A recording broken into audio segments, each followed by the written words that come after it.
From the Ticats Audio Network, this is Speaking with the Enemy. Yes, it is Speaking with the Enemy. Free agency edition as we go around the CFL, seeing what other teams are up to ahead of February the 8th. And right now, very pleased to be joined by Moj Marjanovich, the Moj out in BC. He's the voice of the BC Lions. He's also one half of the Farhan and Moj podcast. And Moj, the BC Lions have their quarterback, and it's Nathan Rourke after Michael Rielly announced his retirement. Let's start there. Your thoughts on Rielly's retirement and the decision to go with Rourke as the number one heading into 2022. Well, I mean, I think with Michael Rielly, pardon me, he's been very intrigued with a career as a firefighter, and he's been doing a lot of work in that area in the offseason. And, I think especially the COVID year, not playing that year kind of opened his eyes in terms of how much he wants to be with his family. And he's accomplished a lot. There's really not that much left for him to do. So not much of a surprise that Michael Rielly decided to call it a day. We'll see what happens with the quarterbacking situation. I mean, Nathan Rourke looked great against the Edmonton Elks in the last game of the season, but let's not forget, it was an Elks team that had played 3 games in 7 days, so you have to take that with a grain of salt. But people are very excited about Nathan Rourke. I still think the Lions have to go out and get a veteran backup.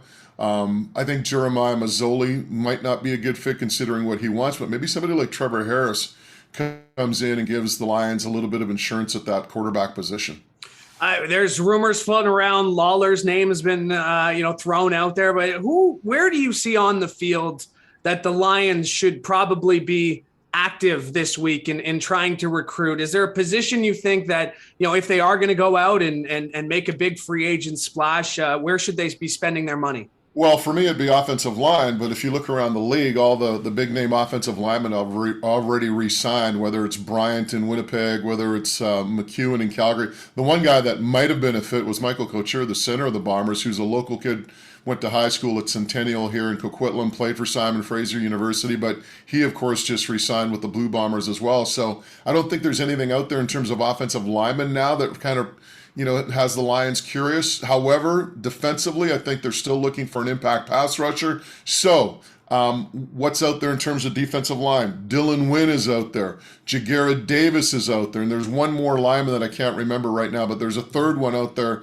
that could be of interest. And, of course, Kenny Lawler's the name that everyone's talked about, right? I mean, apparently the Lions have given him an offer close to $200,000 or more. So we'll see. That Michael Rielly money has to go somewhere. Maybe it goes to Kenny Lawler. Dylan Wynn's an interesting one, just with the California connection and being a little bit closer with Vancouver there. The other thing, too, is let's not forget about this. So the story with Kenny Lawler is that he was in Lions camp a couple of years ago, and he got hurt during the course of the season. And what happened is that, and Kenny Lawler told me this at the Super Bowl, the Grey Cup, and that is the fact that he wanted to come back to BC, but he also wanted the Lions to take care of his rehab, the cost of his rehab during the offseason. And the Lions, under Ed Hervey at that time, kind of said, well, no, you weren't really here that long. We don't feel obligated. And that basically, he basically walked away from the BC Lions. But he was here in camp a couple of years ago. And if you talk to a guy like G-Roy Simon, that's one of the things that, he kind of looks at and regrets is the fact that they had him in camp and they let him get away. The other defensive lineman I was thinking of was Kwaku Boateng. That's the other one that I think the Lions could be interested in. Burnham re-signing, was that kind of a vote of confidence with what, coming out and saying we're going to go with Rourke as our starter and then have Burnham re-sign so quickly? What did you make of that? And were you surprised that maybe, he thought he might test the market? I think if Michael Rielly came back, Brian Burnham wouldn't be a BC Lion. They wouldn't have enough money. And Brian Burnham even actually mentioned that in his Zoom session with the media after he signed. He said, if Michael doesn't retire, I'm probably not here, right? Because they probably wouldn't have the money to give to Brian Burnham. I think Brian Burnham is still a very effective receiver, a guy who can go out there and win a contested football. But at this stage of his career, I think the thing with Brian Burnham is he doesn't get the separation that he did earlier in his career. So that might be a bit of a concern, but I mean, if you throw a football in Brian Burnham's neighborhood, 9 times out of 10, he's going to come down with it. We've seen some highlight reel catches, especially in Hamilton. He's had some great games against the Ticats. I think the BC Lions have new ownership. They've made it a commitment to get fans back at BC Place. If the team does, starts a little bit slower, how do you think they're going to get fans at BC Place? How competitive does this team need to be right from the get-go at the start of the season? Well, I think they have to generate some excitement, and maybe, it's funny. I mean, it always happens, no matter what.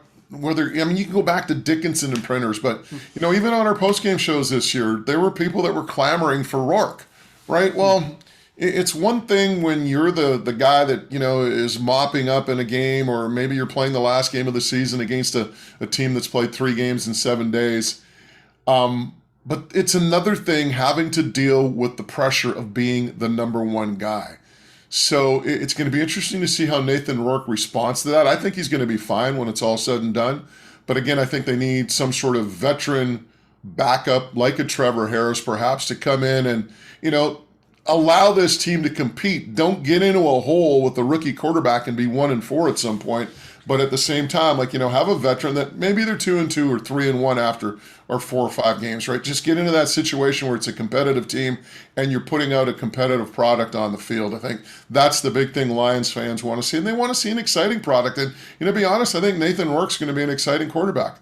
The Ticats signed Lemar Durant yesterday. Obviously, he had played in BC. What's your scouting report on him? What are the Tiger Cats getting in a Canadian receiver like Lemar Durant?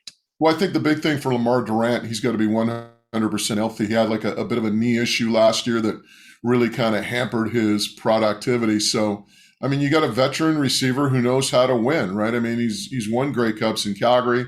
He's been around the league for a while, a good possession receiver, a good Canadian receiver that you can use. So I think the Tiger Cats are going to be extremely happy with Lemar Durant. And there's a guy who's got something to prove as well. He didn't have a great year last year. So to me, there's a guy who's looking for a bounce back. He made some pretty good money in BC. Don't kid yourself. So, if he comes back with a bounce back year, Canadian receivers who can produce get paid well. So we'll see what Lemar Durant does in Hamilton. Moj, I know you're a very busy man, especially with the Super Bowl just a few weeks away.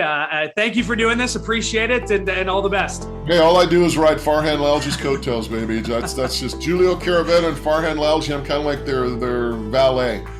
Well, it's a great job to have. Thanks for doing this. No worries. Thank you. Anytime, Louie.